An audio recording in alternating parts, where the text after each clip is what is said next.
warahmatullahi wabarakatuh dan selamat malam. Mohon maaf saya baru datang karena ada keperluan lain. Tadi memang saya ke pengadilan. Mungkin ini biar semuanya paham ya. Kenapa saya tadi ke pengadilan? Karena itu adalah keinginan dari Mbak Im Wong yang ingin mendengarkan langsung pada proses pembacaan putusan, sehingga saya berkirim surat memohon izin apakah dibenarkan kalau kami mendengarkan putusan tersebut untuk dibacakan. Majelis Hakim memberikan jawaban karena sudah ada peraturan Mahkamah Agung, maka sistem pembacaan putusan dikirim melalui EKOT dan kami sudah menerimanya tidak lama setelah kami pulang dari Pengadilan Agama.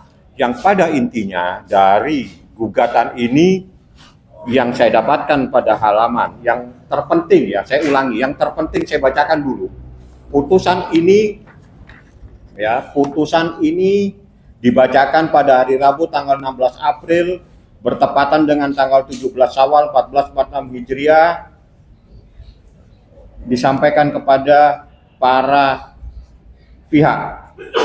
Putusan tersebut diucapkan dalam sidang terbuka, artinya putusan ini bisa diketahui oleh masyarakat, bukan dibacakan dalam sidang tertutup. Ini yang perlu dimaknai semua, sehingga Anda boleh mengetahui sebagian dari persoalan ini.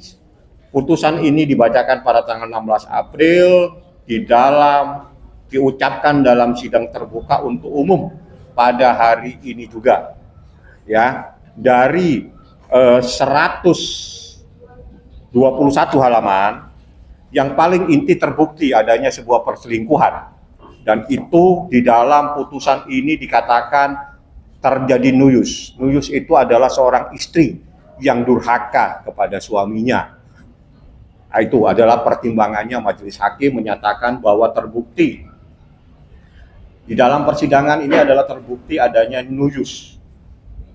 Tersebut majelis hakim memandang bahwa termohon telah terbukti nuyus kepada pemohon. Artinya termohon itu telah melakukan hal-hal yang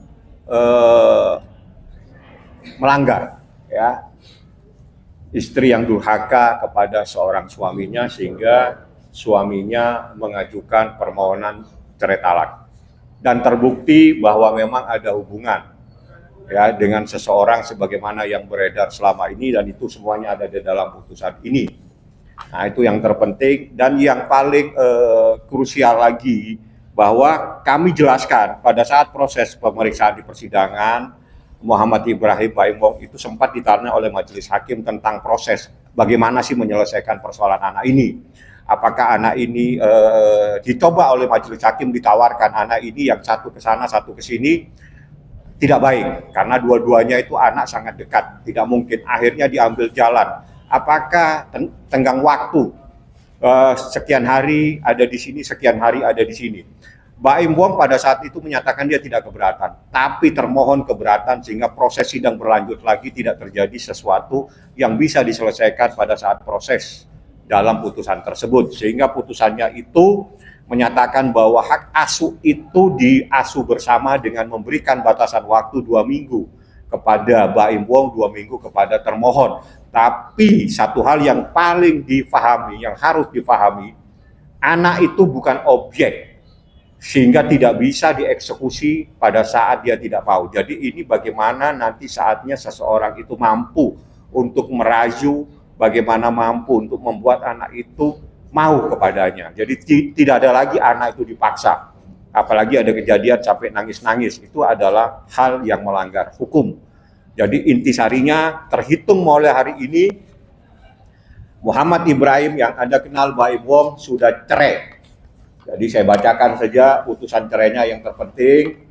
Mengabulkan permohonan pemohon untuk sebagian, memberi izin kepada pemohon Muhammad Ibrahim bin Joni Jailani untuk menjatuhkan talak 1 raj'i kepada termohon Paula Verhoeven binti Edi Verhoeven, menetapkan anak yang belum dewasa, belum mumayyiz yang bernama Keanu Tiger Wong, tempat tanggal lahir dan seterusnya, Kenzo Eldrago Wong, tempat dan tanggal lahir 9 Oktober 2021, yang di atas 27 Desember 2019, berada di bawah pemeliharaan bersama joint custody oleh pemohon Muhammad Ibrahim bin Joni Jailani dan termohon.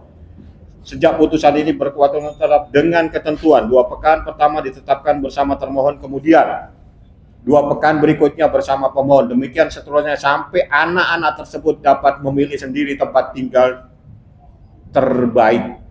Artinya inilah putusan terhitung mulai hari ini Muhammad Ibrahim atau Baim Wong sudah cerai, terbukti ada perselingkuhan sehingga terbukti adanya nuyus atau istri yang durhaka kepada seorang suami. Intisari putusannya yang 121 halaman seperti itu, dan ada lagi bukti di dalam persidangan ini yang saya katakan bahwa ada penyakit kritis yang tidak mungkin bisa disembuhkan, dan itu ada di pada halaman-halaman pertimbangan putusan ini. Anda silakan bagaimana pintar-pintarnya wartawan mencari putusan ini. Di sini Anda bisa dapatkan hal yang luar biasa. Ya, Anda bisa dapatkan putusan ini, Anda akan mendapatkan hal yang luar biasa dari persoalan ini. Itu yang saya berikan. Saya hanya menyampaikan intinya, Anda cari putusannya, di dalam putusan itu, Anda nanti saya kasih tahu pada halaman berapa, Anda cari sendiri bahwa ada seseorang yang punya penyakit kritis yang tidak mungkin bisa sembuh. Itu saja. Anda silakan cari putusannya, saya hanya menyatakan ini ada putusan aja cari. Saya hanya memberikan pintu, memberikan info, Anda cari saja. Silakan Anda cari putusannya. Putusannya bisa Anda dapatkan karena ini putusan terbuka untuk umum. Artinya siapapun punya hak. Bisa. Anda pintar, Anda bisa dapatkan putusan tersebut. Di saat Anda mendapatkan putusan tersebut, Anda bisa membaca apa yang terjadi di dalam perkara tersebut, bagaimana seseorang ada di kamar berduaan dari sampai jam sekian sampai jam segitu, semuanya ada di putusan ini. Ya, di putusan ini membuktikan bahwa seseorang istri dengan seorang laki-laki yang bukan muhrimnya ada di dalam satu kamar pada jam-jam tertentu sampai tengah malam. Itu semua ada bunyi di sini. Ya, jadi ini yang berbunyi dan ini adalah bukti. Saya tidak mau bercerita, tapi saya akan membawa putusan. Ini putusannya. Putusannya menyatakan bahwa ada seseorang perempuan berduaan dengan laki-laki yang bukan muhrimnya di dalam sebuah kamar, dan itu ada juga masalah pengeluaran keuangan, dan itu dikatakan sebagai nuyus. Nuyus itu adalah seseorang yang durhaka kepada suaminya, artinya durhaka kepada Muhammad Ibrahim alias Baim Wong. Ini 121 halaman, silakan Anda bisa dapatkan. Nanti Anda akan kaget pada saat Anda tahu apa isi putusan. Seperti itu. Saya bilang cari putusannya. Anda nanti akan bisa tahu di dalam putusan tersebut. Cari putusannya. Kan saya bilang cari putusannya yang jelas. Di sini pada halaman sekian itu dikatakan terbukti nuyus. Nuyus itu artinya orang yang durhaka kepada suaminya. Ini pada halaman sekian. Adanya pengiriman sejumlah uang dan seterusnya. Lalu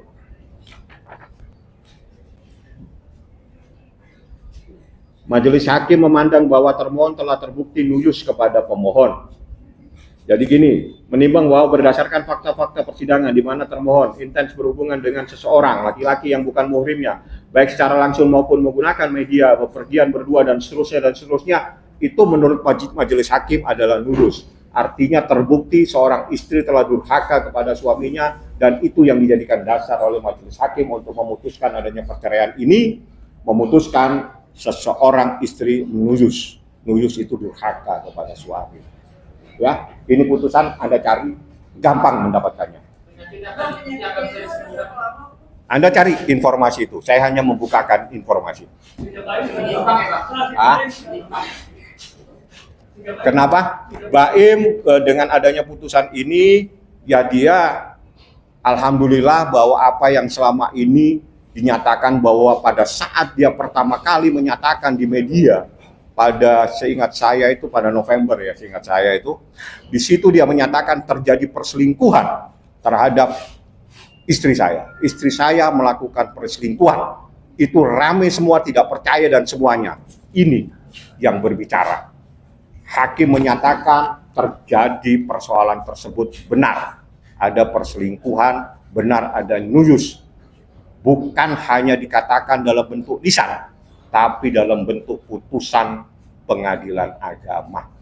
Artinya pada saat Baim menyatakan preskon pada tahun lalu 2024 seingat saya, di bulan November ya, seingat saya itu dia telah menyatakan benar terjadi perselingkuhan dan itu bisa dibuktikan di persidangan. Bagaimana sakitnya seorang suami pada saat ada orang telah mengkhianatinya.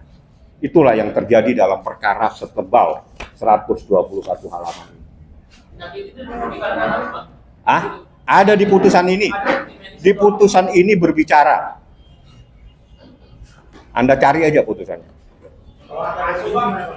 Hak asuh memang dari awal Baim Wong pada saat proses persidangan hakim menawarkan bagaimana kalau seandainya ini kan yang besar dan yang kecil, bagaimana kalau yang besar ke Baim, yang kecil ke termohon pada saat itu, atau diatur waktu 3 hari kalau nggak salah sama 4 hari.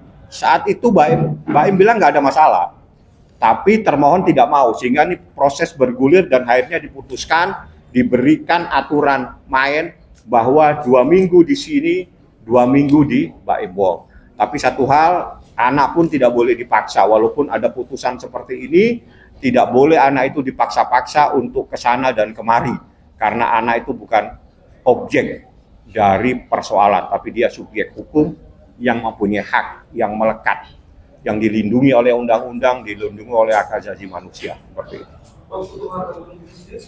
Belum, tidak pernah memperkarakan harta gono gini.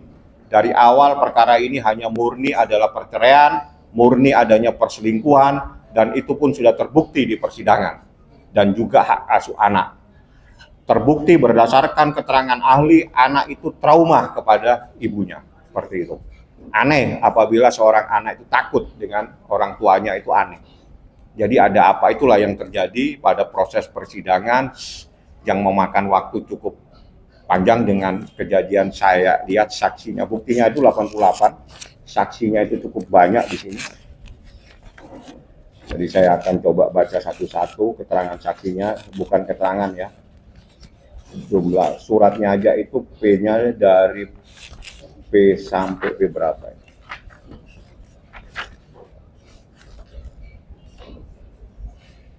P70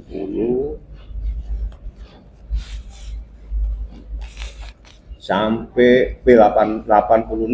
Bukti yang diajukan Baim Wong itu P1 sampai 86, saksinya 1, saya tidak perlu sebutkan namanya, 2,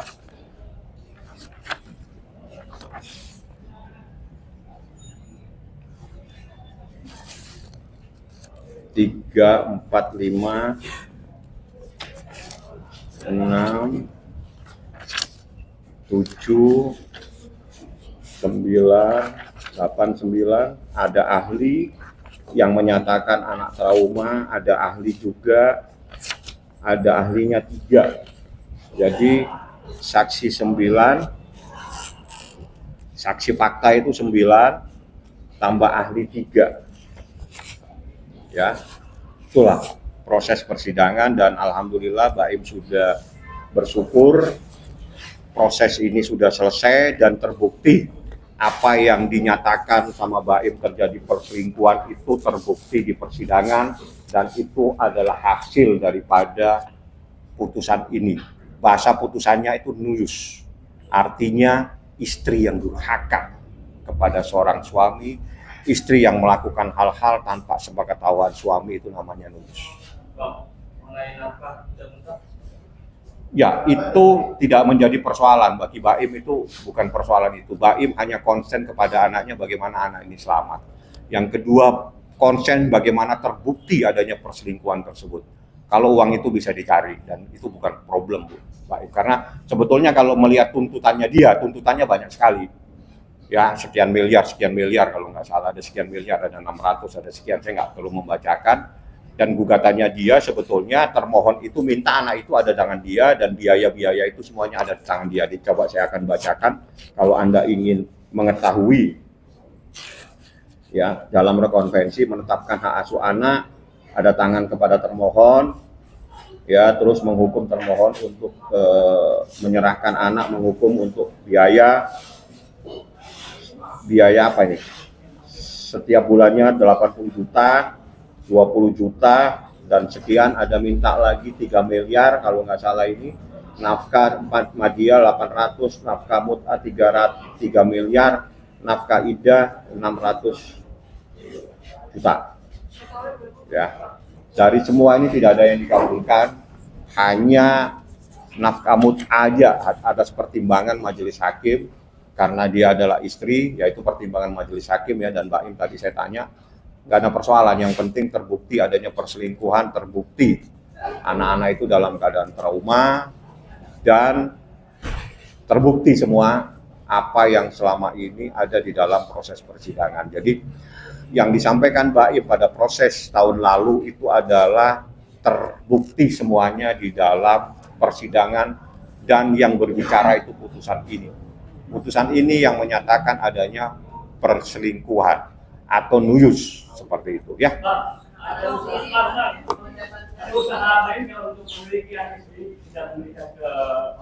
Nggak boleh. Pertanyaannya aja sudah salah. Pertanyaan melanggar hukum tidak akan saya jawab. Kejadian perselingkuhan sudah berapa lama Pak, dan tahun berapa Pak? Waduh, saya nggak ngapalin tahun. Yang jelas terbukti. Tidak penting. Tidak penting tahunnya. Yang penting terbuktinya. Ada seseorang laki-laki yang bukan muhrimnya berduaan di kamar, berduaan dengan istrinya. Itu yang terpenting, bukan harinya. Tapi terbuktinya adanya seseorang yang bukan muhrimnya berduaan. Hukum Islam itu ketat. Seorang istri itu nggak boleh berduaan dengan laki-laki yang bukan muhrimnya. Itu titik. Itu terjadi berapa kali Pak? Yang jelas lebih dari 1 kali. Kalau lebih dari 1 kali pasti banyak bahasanya. Trauma anak itu dari hasil pemeriksaan ahli yang menyatakan anak itu takut dengan seseorang, nangis, teriak, dan sebagainya. Itu ada pendapat ahli di sini. Makanya kalau Anda bisa mendapatkan putusan ini, semuanya akan terungkap. Termasuk apa yang menjadi pertanyaan Anda. Saya kasih Anda pekerjaan rumah, Anda dapatkan putusan ini. Ya, sudah saya jawab, saya tidak ngurusi harta gono gini. Saya hanya ngurusi perselingkuhan. Kedua anak itu saya tanya Mbak Im sekarang ada di mana. Karena saya nggak ngurusi anak, saya ngurusi hukum. Oke?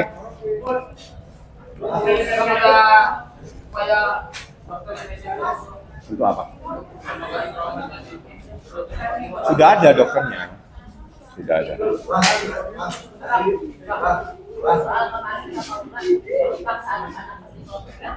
Kira-kira boleh nggak?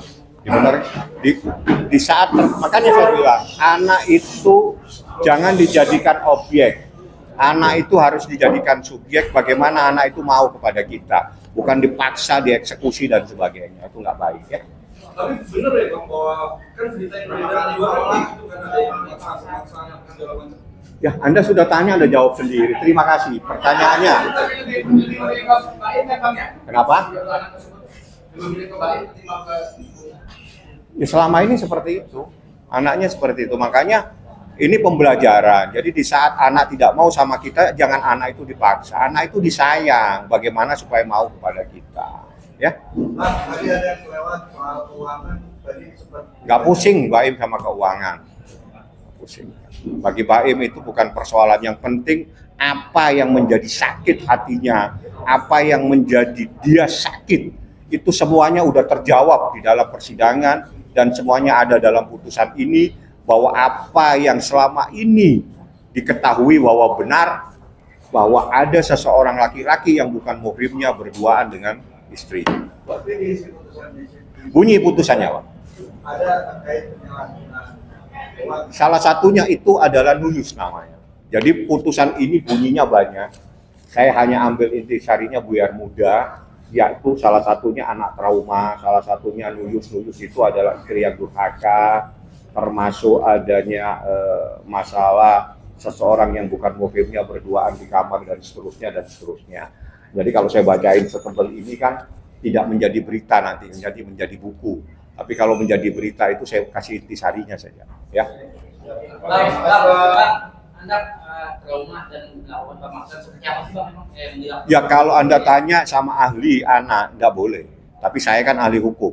Yang jelas, yang begitu pun bisa melanggar hukum. Ingat ya, kita semua ini menjadi pembelajaran. Kalau terjadi sesuatu terhadap anak kita, bukan orang tuanya tidak bisa melaporkan, orang tuanya juga bisa melaporkan apabila terjadi sesuatu terhadap anak tersebut dan ada hukumnya. Jadi perlakukan anak itu dengan kasih sayang. Kalau memang dia itu masih tidak mau dengan kita, dirayu anak tersebut supaya mau kepada kita. Ya, oke.